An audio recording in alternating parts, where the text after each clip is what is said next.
പിതാവിനും പുത്രനും പരിശുദ്ധാത്മാവിനും സ്തുതി. സങ്കീർത്തനം 113 7ഉം 8ഉം വാക്യങ്ങൾ. അവൻ എളിയവനെ പൊടിയിൽ നിന്ന് എഴുന്നേൽപ്പിക്കുകയും ദരിദ്രനെ കുപ്പയിൽ നിന്ന് ഉയർത്തുകയും ചെയ്തു.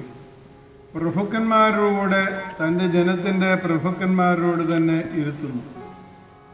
ഇവിടെ നാം നമ്മുടെ സൃഷ്ടാവിൻ്റെ നീതി കാണുന്നു. അന്യായുടെ പാട്ടിലെ ആശയങ്ങൾ ഇതിനകത്തുണ്ട്. 1 ശമൂവേൽ 2:1-10 വരെ. തമ്പുരാനെ പറ്റി അമ്മയുടെ പാട്ടിലും ഈ ചിന്തകൾ തന്നെ നമുക്ക് ദർശിക്കാം.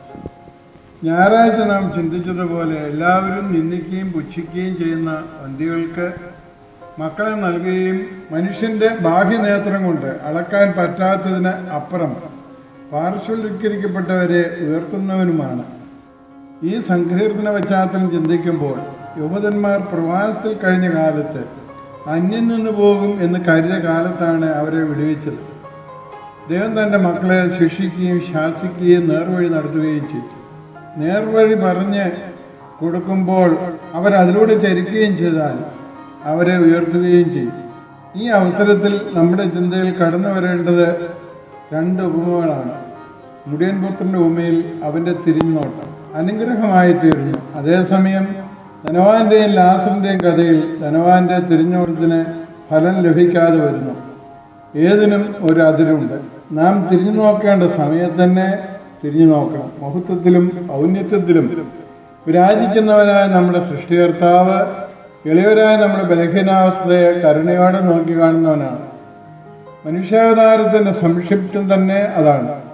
ചുങ്കക്കാരൻ്റെയും പാപികളുടെയും സ്നേഹിതനെന്ന് സ്വീകരിച്ചവനാണ്.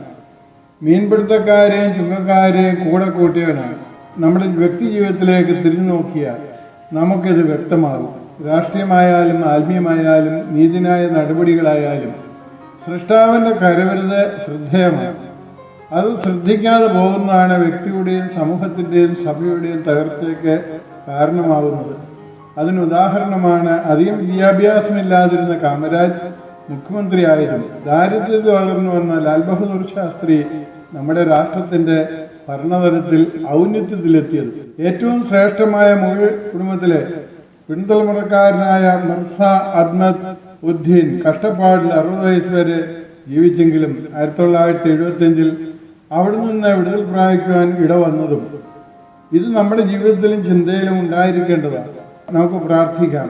സ്വർഗസ്ഥ പിതാവേ, അവിടുന്ന് ഞങ്ങളുടെ കഴിഞ്ഞ കാലങ്ങളെക്കുറിച്ച് അറിയുന്നു.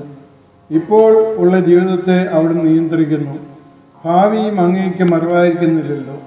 അവിടുന്ന് ഉയർന്നവരെ താഴ്ത്തുന്നവനും താണവരെ ഉയർപ്പിക്കുന്നവനുമാണല്ലോ.